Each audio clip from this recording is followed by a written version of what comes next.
Nous sommes maintenant sur la place du marché Caron, un marché couvert, modernisé récemment aux normes sanitaires indispensables. Il fonctionne les jeudis et dimanches. Il est très apprécié et attractif bien au-delà de Suresnes. Derrière nous, l'entrée du square Saint-Vincent. Il rappelle le passé de ce plateau, où les vignes et les vergers, ainsi que les terrains maraîchers, occupaient la majeure partie du territoire. Les nouvelles nous permet de rejoindre la rue de la Procession. Nouvelle signifie nouvelle terre défrichée, en rappel à un passé vraiment très ancien.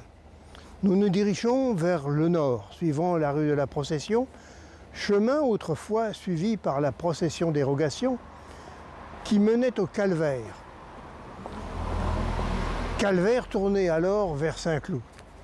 Au coin derrière nous, un site industriel qui a abrité la fabrique de selle de moto, Mera, puis la fabrique des fameux circuits 24, puis enfin la SCAC, un entrepôt de charbon. Et un peu plus haut dans la rue, il y avait un bar, le bar des Amis. Nous sommes devant une des entrées du foyer Caron. Le foyer Caron est un foyer logement où les résidents à revenus souvent modestes peuvent être accueillis dans un cadre analogue à leur environnement habituel, dans des studios où ils peuvent retrouver une partie de leurs meubles et de leurs souvenirs. Une structure collective apparentée au béguinage assurant selon les besoins et désirs des résidents. Les bons raisins, l'emplacement des meilleures vignes de Suresnes, remplacé depuis longtemps par une zone pavillonnaire où quelques arbres fruitiers persistent encore. Ils constituaient les vergers de notre enfance, où nous nous gavions en cachette de cerises, des bigarreaux, des burlas, des montmorency, et des prunes, des couettes, des mirabelles, des reines claudes, tout un programme. Nous arrivons par la rue du Point-Haut, devant l'école de plein air, la grande fierté d'Henri Sellier. Tous les visiteurs de marque à Suresnes avaient droit à sa visite.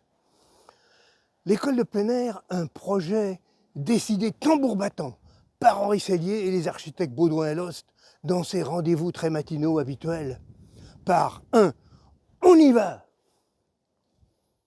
L'école de plein air, un concept né à la fin du 19e siècle pour prévenir par des médecines naturelles telles que le soleil contre le fléau de l'époque, la tuberculose, pour laquelle il faudra attendre l'apparition des antibiotiques, la typhomycine, la rimifon, la streptomycine jusqu'en les années 1950.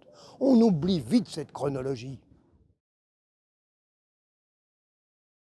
L'école de plein air, un concept qui évoluera en doctrine, une démarche militante pour apporter un mode de vie naturel, bien plus que sauver l'enfant des maladies de l'ombre, créer une ambiance idéale pour l'âme des enfants. Une école ouverte, des classes ouvertes, grâce à des cloisons repliables, sauf au nord. L'école fut construite à partir de 1932 sur la butte de la Motte, à l'emplacement d'une propriété privée, alors acquise par la municipalité. Les architectes Baudouin et Lotz en furent les promoteurs, en appliquant en particulier le procédé Mopin, procédé préfabriqué dans la construction pour une meilleure rationalisation. Vous voyez ici sur la façade ces plaques de béton avec les galets d'Étretat qui sont préfabriqués, accrochés sur les poutrelles et les IPN. Deux types de bâtiments coexistent dans cet établissement. Un immense bâtiment, pratiquement borgne sur sa face nord, disposé en arc de cercle, d'ouest à l'est, sur la butte. Il abrite l'administration, des préaux couverts des intempéries, des espaces de repos pour la sieste des enfants, les classes maternelles, les sanitaires et des douches. Le tout est relié par des chemins couverts sans escalier, seulement des pentes douces, aux 8 classes disposées dans l'immense parc de cette propriété.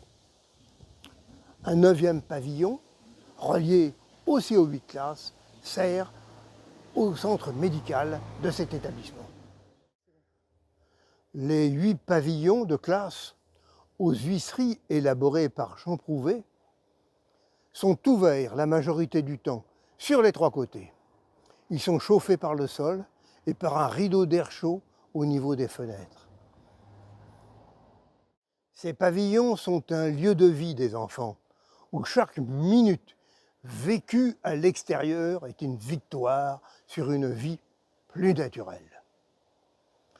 L'école de plein air, ouverte depuis 1935, est inscrite à l'inventaire supplémentaire des monuments historiques en 1995 seulement. Et elle fut classée en 2002. Elle est en grande partie inoccupée depuis 2 bonnes dizaines d'années et elle est en grand péril. Nous sommes au bout de la rue de la Procession. Cette rue de la Procession menait à l'allée des Sycomores, au calvaire, au pèlerinage. Sycomore, arbre symbole du désert. Aujourd'hui ici, désormais symbole de la résistance. Demain, en face de ce mémorial de la résistance, un nouveau concept viendra construire la mémoire collective avec la création du musée national du terrorisme dans ce lieu, autrefois paradis des enfants.